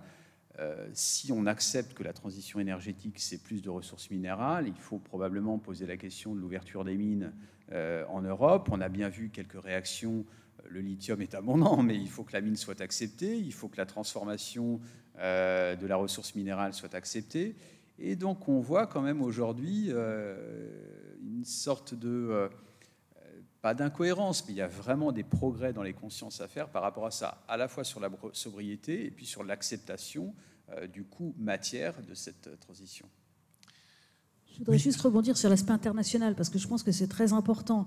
Effectivement, nous, dans le débat de cette société là-haut aujourd'hui, effectivement, quand on a le même débat dans certains pays, oui, ça ne ressemble à rien. Par contre, oui, parce que eux, dans un certain nombre de pays, voilà, ils en sont, et vous l'avez dit, à un stade où ils ont des aspirations à une vie meilleure, dans un certain nombre de cas, qui va nécessiter effectivement un accroissement des besoins, une consommation de ressources, une consommation d'énergie qui va s'accroître. Et donc c'est vrai qu'il ne faut pas... à chaque pays, à chaque endroit, son débat sur les ressources qui sont disponibles, le niveau de vie qui est là, qu'est-ce qui est possible de faire, où est-ce qu'il faut aller. Et c'est vraiment, là encore, des sujets qui sont locaux. Alors, effectivement, au niveau des pays de l'OCDE, on peut avoir parfois une réflexion qui est commune, quand même. Mais c'est vrai qu'il n'y a pas que ça. Et dans un certain nombre... Autant, je pense que, effectivement, en France, les consciences ont beaucoup évolué. On sent bien que les gens sont très attachés, ou en tout cas, c'est quelque chose cette transition écologique, la lutte contre le changement climatique, ou l'éco-anxiété dont on parlait tout à l'heure, c'est quelque chose qui parle. Je dois avouer que dans d'autres pays, ce n'est pas forcément le cas. Ce n'est pas la première priorité, parce qu'ils ont des priorités qui sont de nature... dans la pyramide de Maslow, elles sont un peu plus bas. Madame Roule. Oui. Alors, ce n'est pas forcément le cas, en effet, et je partage complètement quand on a ce genre de débat dans d'autres pays. Et j'étais basée en Chine il y a quelques temps, donc c'est là qu'on s'est rencontrés avec Cédric. On n'a pas du tout ce type d'écho. Donc, le sujet, il est autour de la croissance, comment j'avance, etc. Maintenant, et c'est encore vrai maintenant, il y a des partenaires, notamment européens, qui sont forts en Chine et qui disent moi, maintenant, mon ambition, c'est de réduire mes émissions. Et j'ai pris un engagement, je l'ai pris sur le marché, c'est un engagement mondial, donc il va falloir qu'on y travaille. Et petit à petit, ces sujets bougent aussi dans des pays... C'est une forme d'évangélisation ? Alors en fait, c'est évangélisation, alors moi j'aime pas trop le terme, mais en tout cas je pense qu'il y a beaucoup d'éducation et de partage à faire autour de ces sujets-là. Ce sont des sujets complexes, vous l'avez dit, ce sont des sujets sur lesquels, dans les grands groupes, on va travailler sur des scénarios un peu pour comparer à la manière des scénarios de RTE, pour essayer de se dire qu'est-ce qui pourrait fonctionner, finalement d'affermir notre vision et ce en quoi on croit en ce qui nous concerne de mix énergétique. Mais effectivement, il y a besoin, d'une part, de se faire une idée, de rentrer dans le sujet, un sujet qui n'est pas si facile et qui est complexe, et d'autre part, de s'engager, et ça, on s'engage dès maintenant, et on a le droit d'avoir des engagements qui, s'ils sont pris localement avec une sensibilité locale, c'est tout à fait vrai, ont vocation à s'internationaliser quand on parle de groupes qui sont internationaux. Alors, je voudrais vous faire réagir sur ce qui a été dit notamment par M. Gégourel, quand vous disiez tout à l'heure l'énergie va être je vais pas arriver à le dire, va revenir sur les territoires. C'est possible avec le gaz? Je veux dire, en France, on n'a pas de pétrole, on a des idées, mais on a du biogaz et on a de l'hydrogène? Alors, on va en avoir. C'est justement ce sur quoi on travaille. Et d'ailleurs, ça fait bien le complément. On a déjà du biométhane aujourd'hui, et l'idée, c'est d'aller plus loin. L'hydrogène, on en a aussi, mais c'est ce que vous soulignez tout à l'heure, et c'est ce que soulignait un internaute. Il faut que ce soit de l'hydrogène vert, bleu, mais en tout cas un hydrogène qui ne soit pas carboné ou faible en teneur en carbone. Et c'est là-dessus qu'on travaille. Et c'est en ce sens que finalement, il faut s'engager dès maintenant sur nos pratiques, sur notre sobriété. C'est ce que j'indiquais sur la façon dont on travaille aujourd'hui, sur comment on réduit nos émissions de méthane déjà aujourd'hui. Mais pour autant, la technologie, la recherche, elle va nous apporter les solutions pour demain. L'hydrogène, on connaît l'hydrogène, mais le sujet, c'est comment, à un moment donné, on arrive à maîtriser cette molécule qui est très petite, qui est quand même dangereuse. Alors, on dirait que la molécule de gaz peut l'être aussi, mais justement, comment on adapte nos équipements à tout ça. Et ça, c'est de la recherche qui est quand même de très haut niveau et qui prend du temps. Bon, ce qu'on n'a pas dit, c'est que l'hydrogène, c'est H, il n'y a pas de C dedans, et c'est pour ça que ça ne produit pas du CO2, hein, quand même, il fallait le dire. Enfin, il fallait que je le dise. Monsieur Denis Rémy, vous, avec PSL, vous êtes de plein pied sur les problématiques de formation, et ça a été dit par monsieur Collomb, le temps de la recherche n'est pas celui de l'innovation. Donc, comment on fait pour rapprocher ces deux extrémités qui paraissent un petit peu non réconciliables a priori, mais pourtant il faut bien le faire?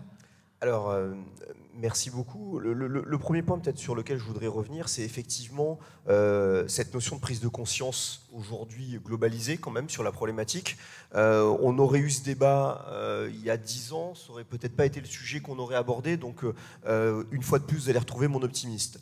Alors, à l'université, évidemment, c'est un sujet que toutes les universités adressent. Le point que j'aimerais souligner là-dessus, c'est que même si le temps de la recherche n'est pas le temps du business, les chercheurs, ça fait déjà 20 ans qu'ils sont sur ces problématiques-là, même 30 ans pour certains. C'est parfois une frustration quand on dit « mais qu'est-ce que vous faites ?» Mais en fait, on y est déjà depuis très très longtemps sur les questions de solaire, de renouvelables, de stockage d'énergie. Voilà, ce qui a changé aujourd'hui, c'est qu'on a des jeunes et des moins jeunes qui sont très engagés. Ça, il faut en dire une très bonne nouvelle. C'est pour ça que je suis toujours très vigilant avec cette question d'éco-anxiété, parce qu'il y a le côté qu'il ne faudrait pas faire dire à un moment que c'est foutu et qu'il n'y a plus les solutions. Donc ça, c'est vraiment le message que moi je veux faire passer. C'est un vrai risque. Hein. Ouais, et je me bats pour ça, parce que oui, il y a une urgence, notre collègue l'a dit, oui, il y a une temporalité, mais ce que je veux dire, c'est qu'on a besoin des femmes et des hommes pour s'engager. Je vais vous citer une anecdote. À l'université PSL, on a monté un programme d'entrepreneuriat technologique sur les deep tech pour faire sortir les technologies des laboratoires. Et on a 2 jeunes diplômés qui ont 54 et 52 ans, qui sont des anciens de l'industrie et qui ont monté une technologie qui est financée aujourd'hui par Storengy sur de la capture. Donc ce sont des licences et des technologies de plusieurs laboratoires, en l'occurrence de l'école des mines de l'université PSL, et qui font quoi? Ils capturent le CO2, ils capturent le méthane, ils le purifient et ils le réinjectent dans le réseau.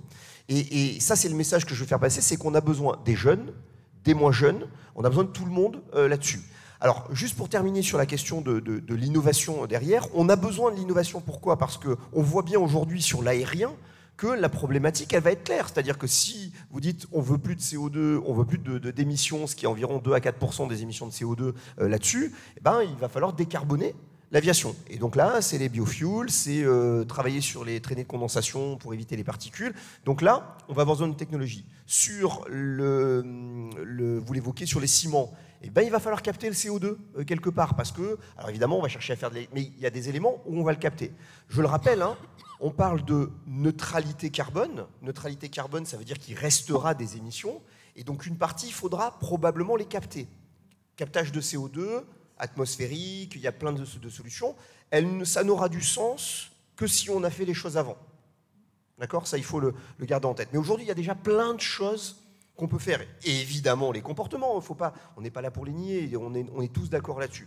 Maintenant, il faut corriger des choses. Et là, je vais corriger, ça me fait plaisir, ça me permet de ne pas être complètement d'accord avec mon collègue, le professeur Alexis Collomb, sur la question du numérique. Le numérique, aujourd'hui, c'est 2 à 4%. On a des rapports Zénon là-dessus, c'est clair. Alors, il y a eu une petite erreur d'un rapport qui a été fait il y a quelque temps qui disait que le visionnage consommait beaucoup. Non, le visionnage ne consomme pas beaucoup sur les data centers. Ça consomme beaucoup de faire des data centers, mais le visionnage, c'est 1500 watts. 1500 watts, c'est 2,3 millions de visionnages sur Netflix. 1500 watts, c'est la raclette à la maison. Voilà, faites la raclette à la maison, c'est un objet important pour moi. Alors on espère qu'elle sera verte bientôt avec des électrons verts, mais 1500 watts, 2 millions. Ça veut dire quoi? Ça veut dire que si demain vous nettoyez votre boîte mail de vos spams, ça vous fera du bien de la nettoyer, ça n'aura pas d'impact sur la planète. Par contre, si vous gardez votre téléphone un peu plus longtemps et que vous ne le changez pas tout de suite, là on aura un impact parce que ça évitera d'en utiliser un nouveau tout de suite, d'extraire les matériaux. Donc il faut là-dessus être bien attentif. On peut faire des gains avec l'efficacité énergétique dans le bâtiment. C'est pour ça que c'est important que nos collègues de Bouygues soient là, parce que sur l'efficacité énergétique du bâtiment, on peut faire beaucoup. Sur les transports, on peut faire beaucoup. Sur l'agriculture, on peut faire beaucoup. Et oui, on aura besoin des technos, mais on a surtout besoin des femmes et des hommes qui s'engagent. Pas qui soient qui ont anxiété, mais qui soient acteurs de la transformation. Alors, je rappelle que vous pouvez poser des questions sur le web, et notamment sur Twitter, en utilisant le hashtag printemps de l'écho. Il y a des questions qui arrivent encore, mais Monsieur Collomb, puisqu'on vous a tendu la perche et la raclette, vous allez la saisir. Oui. Non, mais d'abord, moi, je suis pas parfaitement d'accord avec Cédric ou sur ce que j'ai cité de cette étude sur Netflix. J'ai pas regardé en détail comment ils ont fait l'analyse, etc. Je me permets c'est un exemple, si vous voulez, pour faire passer le concept d'énergie grise et d'énergie finale. Déjà, bon, là-dessus, et il y a énormément d'analyses que vous pouvez faire sur ces chaînes d'approvisionnement. Il y a quand même aussi, je voudrais, puisque tout à l'heure je parlais de complexité, je vais aussi être un peu provocateur, mais dire qu'il y a aussi peut-être de la simplicité ou des questions, je dirais, sur l'impact, puisqu'on parle du réchauffement climatique, des innovations, ou comme ça a été très bien remarqué, il y a déjà énormément de choses qui existent et qui sont absolument centrales sur les questions d'énergie, qui, je pense, l'énergie, c'est dit par énormément d'analystes, je crois tout le monde ici, c'est absolument primordial, mais par exemple le nucléaire, voilà, les questions de nucléaire, quand on regarde, et je fais un peu de provocation, mais quand on regarde d'ailleurs l'évolution, la perception du public du nucléaire ces dernières années, par rapport sur 10 ans, je ne vais pas donner de nom, j'ai déjà donné un nom tout à l'heure qui, à mon avis, est probablement responsable par le travail d'analyse et de communication qu'il fait, à mon avis, d'une plus grande acceptation du nucléaire aujourd'hui. Mais c'est intéressant de voir, en tout cas, de manière factuelle, et sans jugement de valeur de ma part, qu'il y a une évolution sur cette question. Et forcément, je parlais tout à l'heure de je dirais, cet Eldorado, et comme ça aussi a été fait remarquer, le bonheur n'est pas demain, je crois que c'est le titre d'un ouvrage, mais ce rêve de la fusion nucléaire ou autre bon, mais sur des temps longs, je ne sais pas, je pense que dans 50 ans, nous serons probablement tous dans un autre monde, ou peut-être pas, mais en tout cas moins en forme, mais bon, ça aurait forcément un impact considérable. Donc l'énergie et l'impact de l'énergie et la manière dont on l'utilise, ça est absolument essentiel. Et pour prendre une métaphore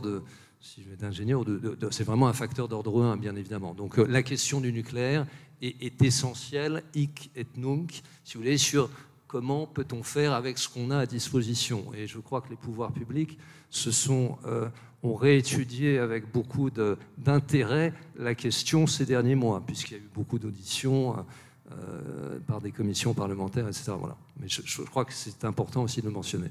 Oui, on sent que la perception de ce sujet est en train d'évoluer, notamment dans la jeune génération. Monsieur Gégorel, je crois que vous vouliez réagir. Oui, sur votre optimisme, parce qu'effectivement, je voudrais quand même signaler, surtout à nos jeunes, qu'il y a vraiment un dynamisme de recherche tout azimut. Je vous ai beaucoup parlé des batteries, c'est impressionnant, et puis depuis des années et des années.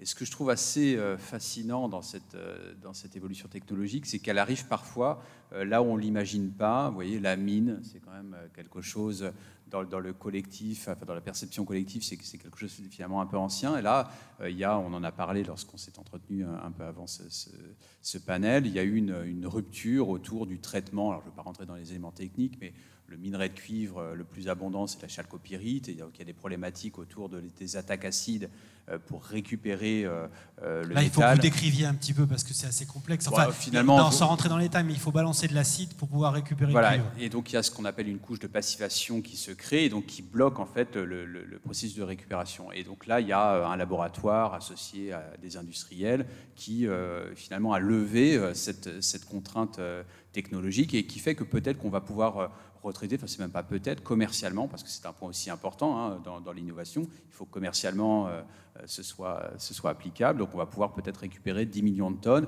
et je pense qu'il y a 5 ans, on aurait posé cette question-là, même encore aujourd'hui, on se dit il y a des problématiques très claires sur l'offre primaire, je ne parle pas du recyclage, donc vous voyez, c'est ça qui est aussi finalement assez intéressant, quoi, c'est qu'il y a quelque chose qui peut surgir là où on ne l'attend pas. Oui, Madame Godino, sur cette façon dont quelque chose qui sort out of the blue, quoi. On l'attendait pas et puis. On l'attend pas, mais parfois c'est les circonstances qui poussent à ça. Et alors, vous l'avez dit, il y a une grosse prise de conscience de la société civile, je pense dans son ensemble, les jeunes et les moins jeunes, effectivement, prise de conscience des entreprises aussi, parce qu'elles ont un grand rôle, une grosse responsabilité, et puis c'est vraiment aussi par elles qu'on va réussir à faire. Et donc c'est vrai que l'ensemble de ça, plus les réglementations, hein, qui viennent aussi parce qu'il y a cette prise de conscience, hein, les réglementations, elles sont faites aussi parce qu'il y a ça et qu'elles deviennent acceptables, et ben ça pousse les entreprises aussi, et vous l'avez dit, vous avez pris des engagements, nous aussi au niveau du groupe Bouygues, on a pris des engagements pour diminuer nos émissions, les émissions, y compris celles qui viennent effectivement de toute la partie énergie grise dont vous parliez. Et le fait de prendre un engagement, de se dire, ben voilà, à l'horizon 2030, je devrais faire moins 30% d'émissions de gaz à effet de serre, et bien tout à coup, on se dit, c'est quoi mes leviers d'action principaux? C'est quoi finalement les endroits où il y a le plus d'émissions? Comment est-ce que je peux avancer? Qu'est-ce que je peux mettre en œuvre? Qu'est-ce qui existe déjà? Qu'est-ce que j'aurai peut-être dans quelques années, et donc sur lesquelles peut-être les innovations qui vont arriver vont m'aider? Mais franchement, le fait de prendre des engagements, et c'est ce qu'on fait avec beaucoup de volonté, hein, ça permet vraiment de se mettre dans cette dynamique d'action, en se disant qu'est-ce que je peux actionner maintenant, qu'est-ce que je pourrais actionner plus tard, et qu'est-ce que je ne suis pas encore capable d'actionner parce que j'attends encore que les innovations m'apportent peut-être des solutions. Mais je trouve que cette prise de conscience un peu globale, elle permet de faire émerger aussi cette volonté d'action.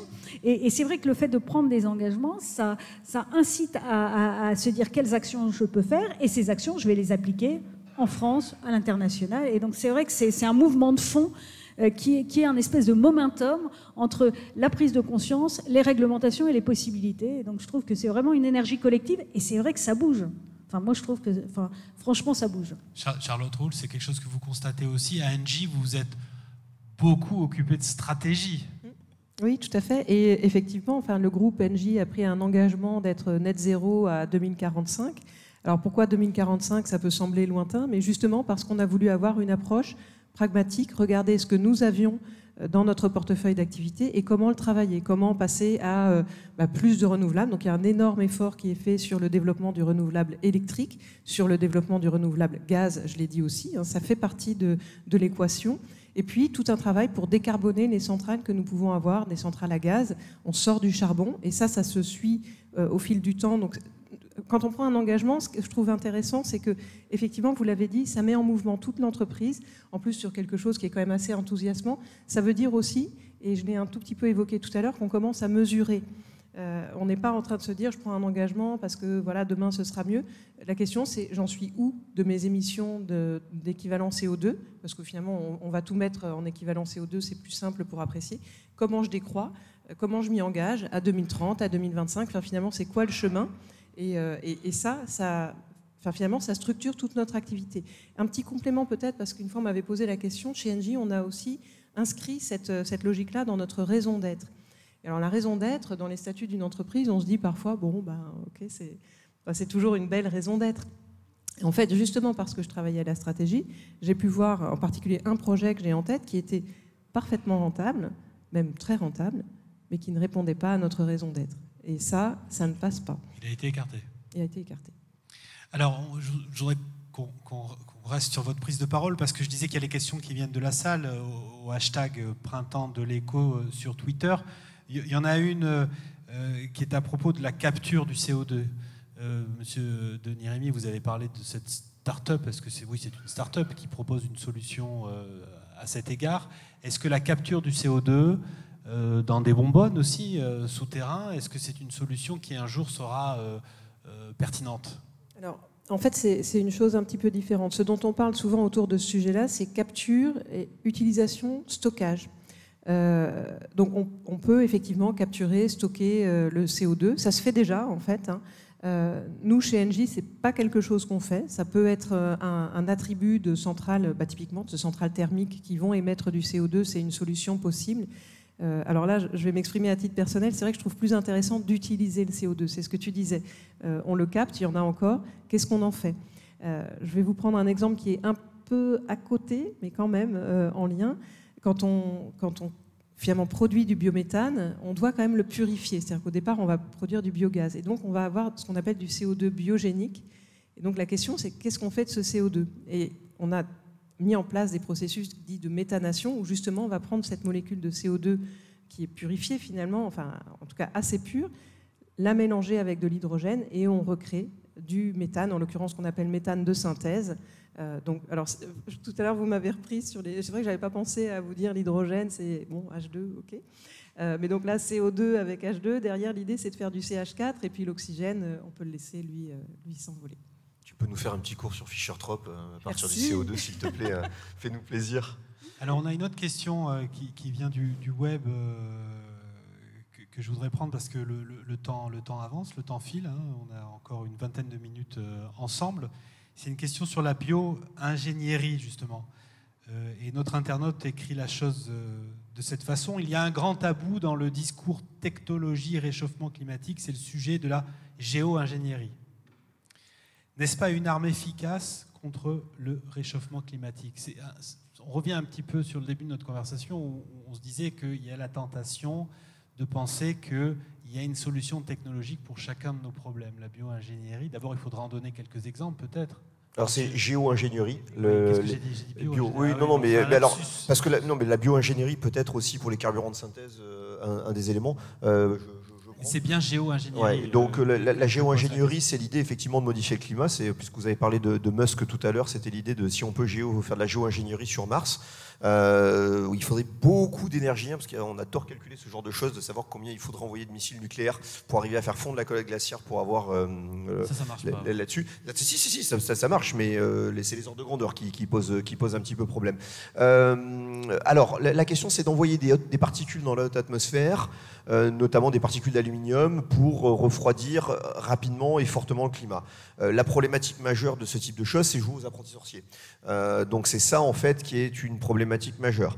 Alors, c'est pas un impensé, parce que l'université PSL, vous le savez peut-être, porte un projet qui s'appelle la Red Team, où on imagine des scénarios pour imaginer les menaces de la France à l'horizon 2030-2060. Donc ça peut être tout à fait des choses sur lesquelles il faut penser les impensés, c'est-à-dire qu'il pourrait y avoir quelqu'un qui se dit tiens, on va balancer des choses dans la haute atmosphère, on va voir ce que ça donne, parce que ça a un impact planétaire. Donc il pourrait très bien avoir un État souverain qui décide de le faire contre l'avis des autres. Il y a bien des pays qui agressent d'autres pays, donc ça pourrait être techniquement possible. Aujourd'hui, la question est de se dire non, c'est pas l'utilisation qu'on veut, et je ne crois qu'il n'y a aucun gouvernement qui cautionne ça. L'idée, effectivement, d'aller vers de la transition énergétique, et c'est le mot transition qu'il faut avoir, parce que cette partie-là est beaucoup plus aléatoire. Voilà, maintenant, il y a des voix qui peuvent s'élever sur ces questions-là, qui est de se dire si on est plus en détresse, est-ce qu'on n'aurait pas à utiliser des choses plus radicales? Alors, à propos des questions, on n'est pas passé à un 100% numérique. Je veux dire que s'il y a des gens ici, là, dans la salle devant nous, qui ont envie de poser des questions à notre panel, évidemment, ils sont les bienvenus. Et je crois qu'il y a une main qui s'est levée. Monsieur. Merci. Déjà, j'avais une petite remarque. Moi, je ne suis pas du tout spécialiste du biométhane, mais en fait, quand même, par exemple, on prend de la paille, etc., sur un champ, et puis après, on met ça dans un méthaniseur. Et bon, pour moi, je ne pense pas que ça soit pareil que du compost, parce que le méthaniseur, il est anaérobie, donc, tandis que le compost, on cherche à ce qu'il soit aérobie. Donc, a priori, pour moi, je pense que les dégagements, ils sont plus faibles. Alors après, évidemment, dans le méthaniseur, on brûle le CH4, donc du coup, on n'en émet pas s'il n'y a pas de fuite. Voilà, c'était ma première remarque. Et en fait, par rapport au biométhane moi, ce que je pense, c'est qu'en fait, on n'est pas du tout à la hauteur des consommations d'énergie, quoi. Et en fait, ça me semble vraiment irréaliste. Et ce que je pense aussi, c'est qu'on devrait plutôt penser agriculture dans ces cas-là. Et le fait que c'est plus intéressant, à mon avis, de préserver l'humus des sols. Et je pense que si on laisse la paille sur le sol, ça permet mieux de nourrir la vie du sol que de la reprendre. Maintenant, je ne suis pas spécialiste, donc je ne prétends pas que j'ai raison sur cette question. C'est simplement ce que je pense. Et il y a un autre truc par rapport à l'aviation, les biofuels, etc. Bon, ça c'est très bien aussi, mais le problème c'est qu'à nouveau, on se met en concurrence avec l'agriculture. Et donc, à nouveau, voilà, je pense qu'il faut... Moi, ce que je me dis, c'est qu'il faut envisager les choses d'un point de vue global. Moi, je trouve bien aussi que Bouygues ait des objectifs ou que Engie ait des objectifs, tant mieux si on arrive à réduire les émissions de gaz à effet de serre. Mais le problème, c'est que on ne sait pas trop où on va et il n'y a pas vraiment de cadre global qui permettrait qui, à mon avis, donnerait une vraie visibilité et une assurance plus grande quand même qu'on respecte des objectifs qui sont pour le coup globaux sur les réductions d'émissions de gaz à effet de serre, quoi. Alors, par exemple, si je prends le bâtiment, pour moi, il y a un enjeu. Bon, Bouygues, il fabrique plein de maisons. Il y a un enjeu sur l'existence, si on veut réduire les voilà. Et le bâtiment lui-même, c'est 20%, je crois, environ des émissions. Donc, en fait, si on reste dans cette dynamique de continuer à faire des bâtiments, donc là, on a vu la réflexion sur le bâtiment lui-même, sur l'orientation, etc. Enfin, c'est un peu architecture bioclimatique. Mais moi, je pense qu'il y a une réflexion sociale, à savoir, est-ce qu'on a besoin de tel ou tel bâtiment ? Moi, quand j'ai commencé, j'ai eu un diplôme d'ingénieur, etc. J'ai commencé par faire j'étais dans un cabinet d'architecte et puis je faisais de la recherche-développement sur un bâtiment base énergie. C'était vers 2006, c'était il y a bien longtemps. Et on entendait déjà parler de ces histoires de rénovation et ça fait 20 ans qu'on en entend parler. Et puis on voit que finalement, il y a une sorte de blocage politique puisque finalement, tout ça ne se fait pas à tel point qu'il y a des collectifs rénovation qui vont se mettre sur les autoroutes et compagnie pour exiger que ça avance. Donc, pour moi, je me dis, il y a des questions sociales qui sont super importantes et on peut parler d'innovation en disant oui, il ne faut pas mettre de côté l'innovation parce qu'elle peut quand même nous aider. Je ne suis pas contre, mais à l'heure actuelle, le problème, c'est qu'on n'a pas fixé de cadre plus global. Et en fait, on réfléchit quand même de manière assez compartimentée au problème. Alors, monsieur, on va essayer. C'est une question à large spectre. Donc, oui, on va essayer on va se partager la réponse. Alors, déjà, pardon, effectivement, j'ai fait un raccourci, mais je trouvais que ça pouvait être plus simple pour les gens qui n'étaient pas familiers pour décrire le biométhane. Je rappelle qu'il y a aussi du biométhane de deuxième et de troisième génération. Deuxième génération, pour faire simple, on est sur finalement du combustible solide. C'est, on va dire, des déchets. Enfin, là aussi, je fais un raccourci rapide, mais je pense que c'est également quelque chose qui est intéressant à creuser. Vous dites qu'il n'y a pas de cadre. Je ne partage pas tout à fait, et on va se partager la réponse. On peut aller plus loin. Mais en France, on a quand même une stratégie nationale bas carbone. Il y a un cadre, il y a une programmation pluriannuelle de l'énergie. On est en phase, on n'est pas en phase, mais ça existe, ce cadre. Il fait l'objet de concertation. Aujourd'hui, d'ailleurs, c'est encore le cas. Il y a énormément d'échanges et c'est revu. Et ça passe devant le Parlement, au bout du compte, par une loi énergie-climat. Et c'est vrai que cette stratégie nationale bas carbone, elle précise pour chacun des secteurs d'activité, finalement, quels doivent être les objectifs à atteindre. Alors, vous parliez dans le bâtiment, je vais me permettre sur le bâtiment, mais c'est vrai que la rénovation, c'est super important et on en parle depuis des années. Et malgré tout, effectivement, ça reste quelque chose de difficile. La stratégie nationale bas carbone prévoit effectivement un certain nombre de rénovations. Il y a des dispositifs qui ont été mis en place pour faire.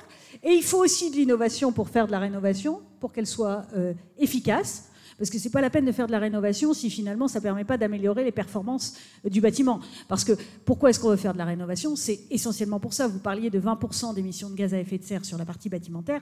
C'est essentiellement sur la partie usage liée aux performances énergétiques des bâtiments. Donc, quand on parle des émissions de gaz à effet de serre du secteur du bâtiment, on parle des émissions de gaz à effet de serre de ce qui est la construction et l'exploitation des bâtiments, et donc la performance énergétique des bâtiments, qui est un point important. Et c'est pour ça, on pourra... tout à fait, mais clairement, en tout cas, quand on veut faire de la rénovation, c'est bien parce qu'on veut faire de la rénovation pour améliorer la performance énergétique de l'existant et pour ne pas construire éventuellement des nouveaux bâtiments, parce que construire, effectivement, c'est plus émissif que ne pas construire, et ça, je suis parfaitement en phase avec vous. La difficulté qui se passe entre construire et ne pas construire, évidemment, il faut rénover quand c'est possible, des rénovations éventuellement lourdes, parce que ça permet d'éviter notamment de reconstruire de la structure qui consomme beaucoup de béton, donc là, pas de souci. Le sujet et le problème du bâtiment, c'est qu'il est immobile. Alors que les besoins de la population, eux, ils ne sont pas toujours au même endroit. Donc il y a aussi une question d'offre et de demande également en matière bâtimentaire. Donc oui, la rénovation, c'est un point important. Le fait de réutiliser des bâtiments existants, de transformer, par exemple, aujourd'hui c'est quelque chose qui avance, la question de transformer par exemple des bureaux en logements, ce sont des choses qui avancent parce que ça permettra d'utiliser finalement les structures existantes et d'éviter d'émettre trop de gaz à effet de serre sur ces sujets-là. Donc voilà, la rénovation fait partie. Effectivement, on en a peu parlé jusqu'à présent, mais oui, ça fait partie des thèmes qui sont importants et pour lesquels l'innovation va être extrêmement importante également. Monsieur Gégorel, vous vouliez réagir ? Oui, très rapidement, parce que je ne suis pas compétent sur ces aspects technologiques, mais où par contre je vous suis, c'est sur l'idée d'appréhender le nexus des matières premières, cette logique de système complexe qu'évoquait Alexis Colomb, et finalement d'externalités négatives. C'est extraordinairement compliqué. Donc, où je vous suis, c'est que je pense qu'on doit avoir une vigilance, et ça revient à votre première question autour de l'innovation technologique et du rapport à la ressource. Il faut vraiment aller de manière systématique le plus loin possible dans tous ces éléments-là. On sait que la captation du carbone en plantant des arbres, c'est de la rivalité avec finalement une problématique de sécurité alimentaire dont on n'a pas du tout parlé parce que ce n'est pas le sujet aujourd'hui, mais un des grands sujets à côté de la transition énergétique, c'est la problématique de la sécurité alimentaire. Et donc on voit bien qu'il y a des effets de dépendance majeurs entre produits agricoles, ressources minérales, on n'a pas parlé des engrais non plus, énergie, ainsi de suite. Et il faut, je crois, beaucoup plus travailler sur ces logiques systémiques, me semble-t-il. Dans une logique politique, pardon. Il y a une autre question qui vient du web que je voudrais qu'on prenne parce qu'elle porte sur un mot qui est quand même intimement lié à l'innovation et qu'on n'a pas prononcé, je crois, depuis presque 1h30 qu'on est ensemble, c'est celui des brevets, la question des brevets. Et la question elle est la suivante. Ne devrait-on pas revoir notre politique des brevets afin de favoriser l'innovation ? On a vu que dans un contexte comme celui de la pandémie, les vaccins n'ont pas été partagés. Cela pose la même question, surtout si l'on veut investir de l'argent public. Monsieur Colomb, peut-être, puisqu'on parle de sous. Alors, écoute, sur la problématique des brevets, d'abord, je vais commencer par reprendre le mot complexe. En même temps, je ne suis pas du tout un spécialiste de ces questions. Je crois que Cédric pourra notamment parler des brevets qu'il a gérés avec PSL. Ce que je crois, oui, c'est vrai. Simplement, quand on regarde les fondamentaux, quand on se pose des questions de la propriété intellectuelle, des brevets dans le monde de la santé, des pharma, eh bien, ils ont un impact essentiel et certains peuvent considérer que c'est une forme de verrouillage. Et donc, derrière, si je devais prendre, je crois, un peu le sens implicite de la question qui est posée, se poser la question éventuellement de revoir de manière systémique comment les brevets fonctionnent, je crois que c'est une question tout à fait légitime. Maintenant, d'autres vous diront que les brevets sont nécessaires pour permettre aux innovateurs, à ceux qui font des énormes investissements, d'amortir leurs coûts. Donc, c'est un peu une réponse de Normand, mais parce que je crois que c'est à la fois une question absolument centrale, donc elle est tout à fait légitime, et en même temps, les parties prenantes sont importantes, sont même énormes. Et je crois que là, il faudrait avoir un autre débat avec en particulier des économistes de la santé et des experts, si vous voulez, à la fois de la propriété intellectuelle et de l'économie, je dirais, de la propriété intellectuelle. Et donc je crois que c'est une excellente question, mais c'est c'est un sujet qu'il faut traiter de manière très sérieuse et je ne peux pas le faire, je n'ai pas les compétences pour le faire en 1 minute. Cédric, vos entrepreneurs étudiants là, qui sont dans les startups incubés par PSL, hein, bien sûr, alors c'est problématique. Et après ils sortent, donc chaque année on a des tas de licences que l'on fait, c'est-à-dire que nos chercheurs déposent des brevets. Et ce qui est le plus important, c'est qu'elles aient une utilité, donc de licencier ces technologies. Je crois que le point là-dessus, c'est également aussi la complexité, c'est-à-dire que moi j'aimerais bien qu'on invente un système, une petite pile là, qui soit une nouvelle loi de la thermodynamique et qui permette de résoudre tous les problèmes. Mais on n'a pas ça. En fait. Et donc la question, elle est que, en fait, on peut faire des membranes qui vont aller dans un élément, donc c'est un ensemble de choses. Donc je ne pense pas que la question se pose, en tout cas comme sur le domaine de la santé, on n'a pas une solution unique. On l'a bien dit, c'est un problème extrêmement complexe, la question du changement climatique. Et tous les leviers y sont. Monsieur a posé une question tout à l'heure de est-ce qu'il y a des besoins de changements globaux.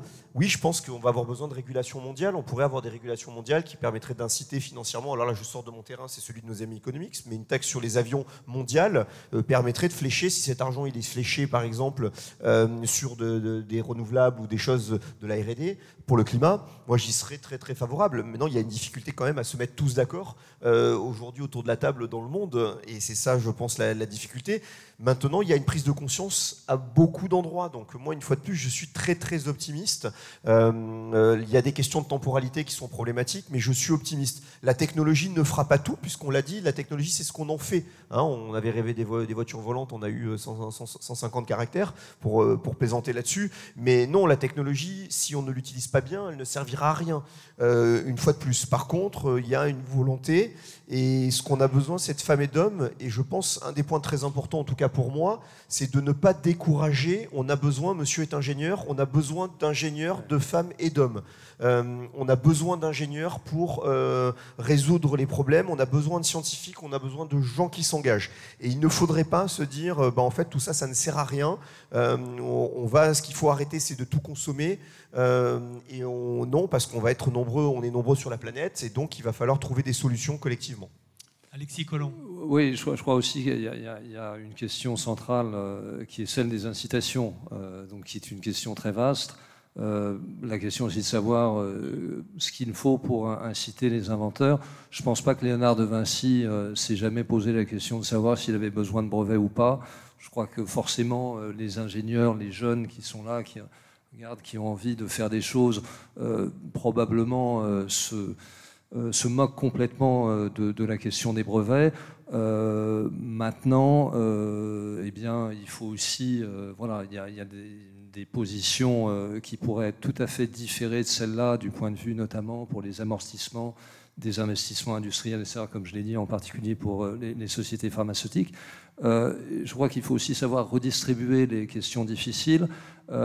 Sur cette question des incitations des inventeurs, etc., je crois qu'il peut-être aller voir des travaux où un spécialiste comme Philippe Aghion, professeur au Collège de France, grand spécialiste de l'innovation, voilà. Donc j'incite celui qui a posé la question à se rediriger vers ces travaux-là.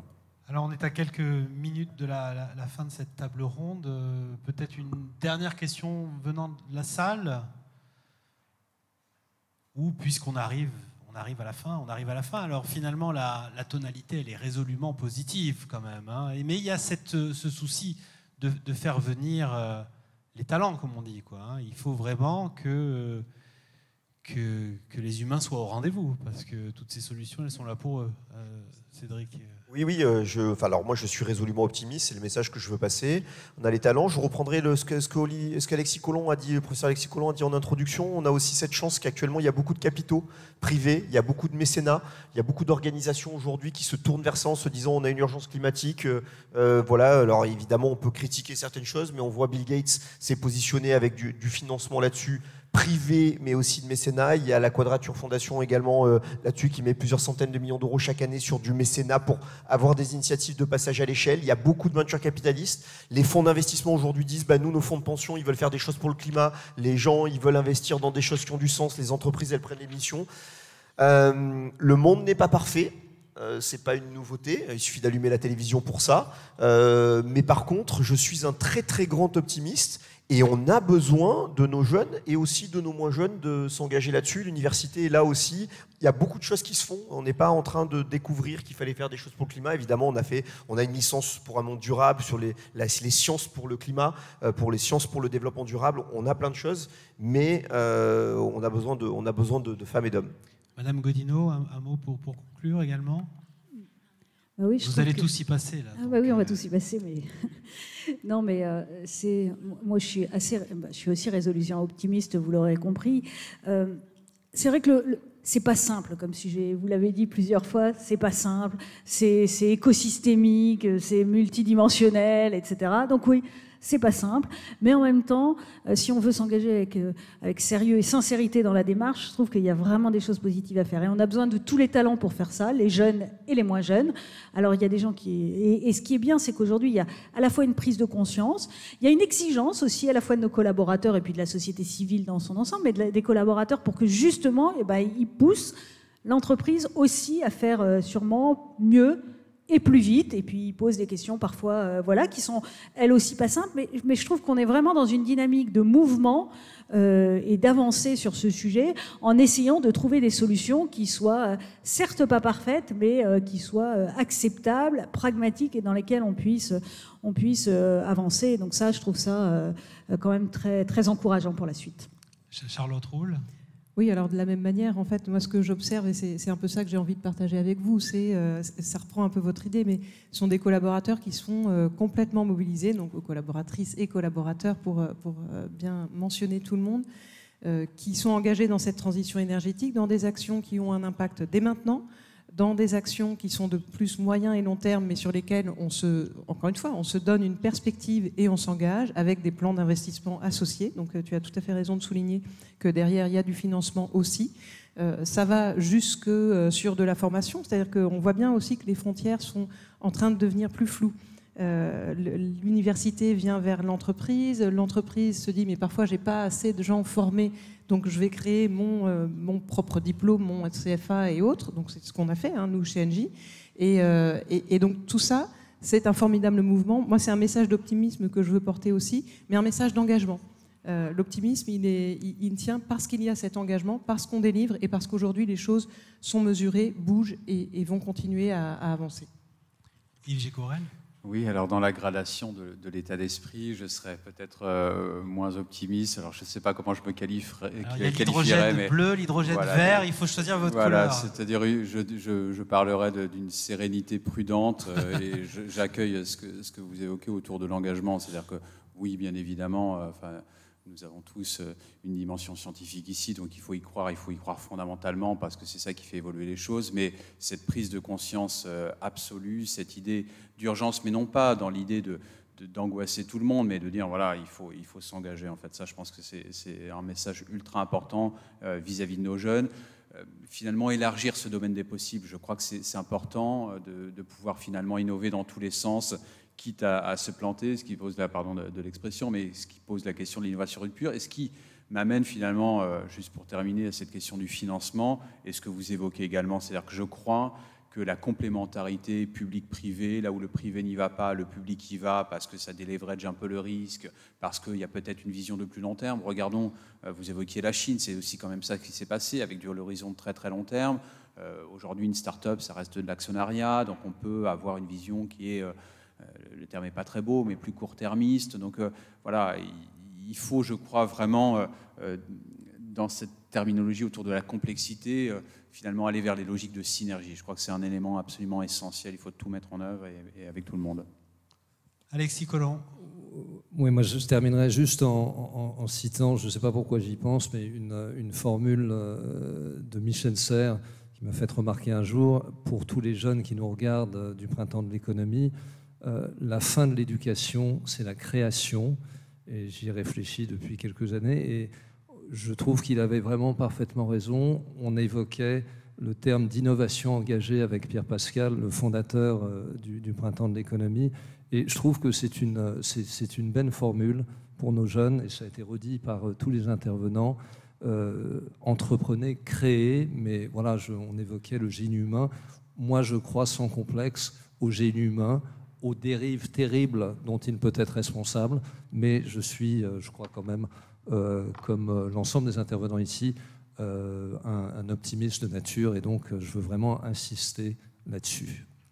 Eh bien, c'est une belle formule pour conclure cette belle table ronde. On a été ensemble pendant 1h30, hein, c'est passé vite. C'était la dernière table ronde de la journée, si je ne m'abuse, pour cette journée du printemps de l'économie, depuis ce superbe lieu du Conseil économique, social et environnemental. Alors, si vous êtes arrivé en chemin et que vous avez vu qu'un petit bout de la table ronde, elle va être entièrement sur le web, hein, vous pourrez la revoir. Et ça continue, ça continue demain. Alors à demain. Au revoir.